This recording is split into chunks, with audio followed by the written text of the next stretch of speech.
no coração do sertão alagoano, entre o povoado Pedrão e a cidade de Olho d'Água das Flores, existe um lugar onde o tempo se mistura com a resistência. Esta é a comunidade quilombola Gameleiro, terra de memória, luta e identidade.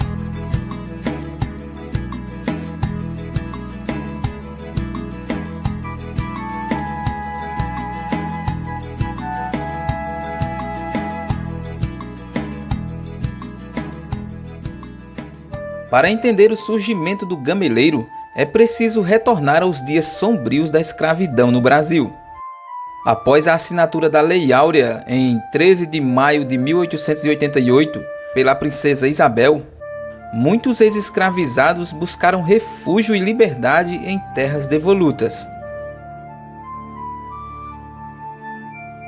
Vindos da Serra da Barriga, símbolo da resistência negra em Palmeira dos Índios, Alagoas, alguns seguiram rumo ao sertão.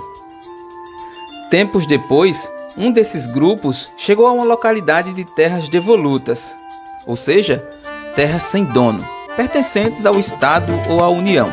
Nessa localidade havia uma lagoa com água boa para o consumo, e às margens dessa lagoa, uma árvore que, devido sua enorme copa, fornecia grande sombra, além de seus diversos usos, como, por exemplo, aproveitamento da madeira para fazer gamelas, uma espécie de coxo, uso medicinal e também devido seus significados aos adeptos de religiões africanas. Os frutos dessa árvore histórica, chamados de figos, servia para alimentar diversos animais como pássaros, morcegos, macacos e outros pequenos mamíferos. Água e sombra. O ambiente era propício para esse povo que precisava de um lugar para montar acampamento. E deram origem ao maior acampamento quilombola do município de Olho d'Água das Flores, o Gameleiro. Esse nome em referência à grande árvore gameleira presente ali.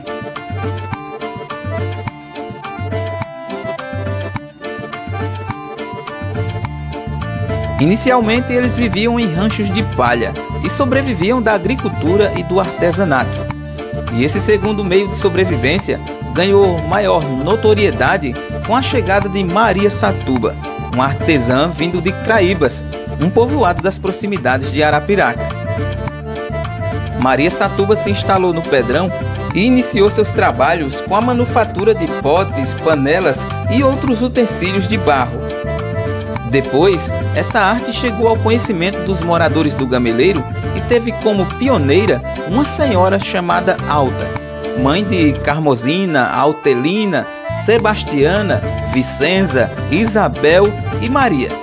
Toda a família aprendeu a manufaturar as peças em barro. Também Alvina, outra moradora, dominou a arte trazida por Maria Satuba, que ficou residindo no povoado Pedrão.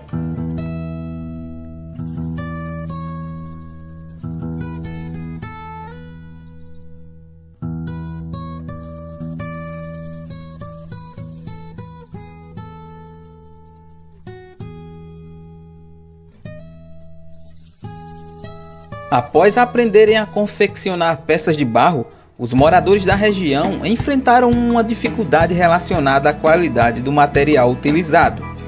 O barro disponível no acampamento, extraído de uma várzea onde ainda hoje existe uma cacimba, era de cor escura e bastante argiloso.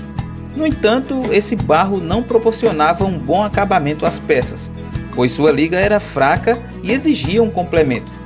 Com o tempo, os moradores descobriram que no sítio Cacimba do Gato, a aproximadamente 3,3 km de distância, havia um tipo de barro que, quando misturado ao do gameleiro, resultava em um material ideal para o trabalho artesanal. Para buscá-lo, alugavam um carro de boi, frequentemente o de Del, irmão do escritor e professor Antônio Machado, ambos filhos de um dos antigos proprietários de terras da região.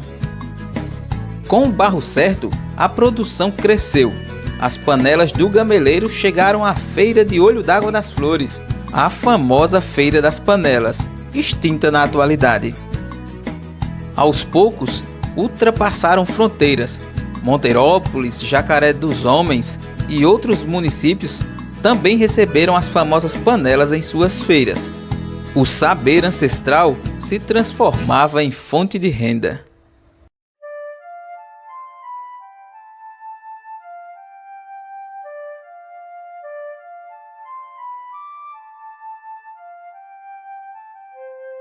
Hoje o gameleiro está bem diferente. Não só sua localidade foi alterada, pois inicialmente o gameleiro ficava bem próximo desse atual gameleiro, nessas partes mais baixas que você vê no vídeo. Aos poucos, o povoado foi migrando para as margens da OAF-01, estrada que liga a comunidade à cidade de Olho d'Água das Flores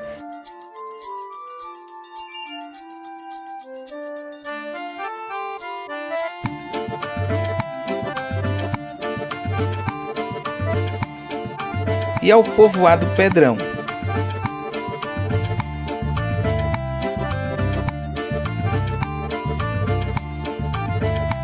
Apesar dos mais de 300 anos que esta comunidade resiste e se fortalece em seu território, foi apenas em 25 de março de 2008 que o gameleiro recebeu oficialmente o certificado e reconhecimento do Estado brasileiro como comunidade quilombola.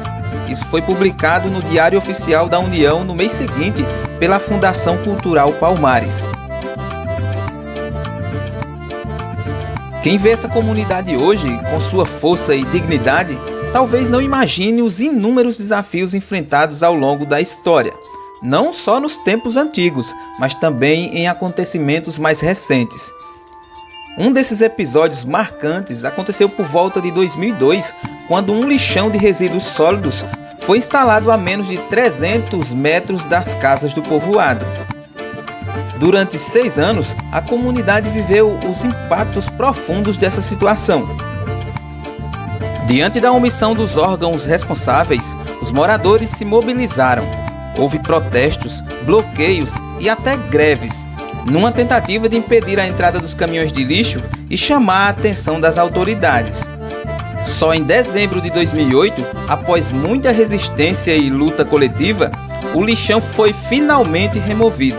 Esse episódio é um retrato fiel da força dessa comunidade, que mesmo diante do abandono, nunca deixou de lutar por sua dignidade, seu território e seu direito à vida. A população do gameleiro, na atualidade, é formada por cerca de 58 famílias, reunindo aproximadamente 148 cidadãos. A comunidade, assim como os demais povoados situados às margens da estrada que os liga ao município de Olho d'Água das Flores, foi recentemente beneficiada com um belo asfalto, um presente que trouxe melhorias em diversos aspectos do dia a dia. Hoje, o povoado também conta com uma moderna creche, uma praça com quadra esportiva e outras pequenas conquistas que fazem a diferença na vida da comunidade. Além disso, alguns comércios começam a surgir, como é o caso do primeiro restaurante da localidade, que tem atraído moradores de regiões vizinhas e aumentado o fluxo de pessoas na área. Essa movimentação representa uma oportunidade importante para a geração de renda, especialmente para uma população cuja economia ainda gira em torno da agricultura, das aposentadorias e de programas sociais como o Bolsa Família. Um novo tempo começa a se desenhar no gameleiro, com infraestrutura, iniciativas locais e esperança no futuro.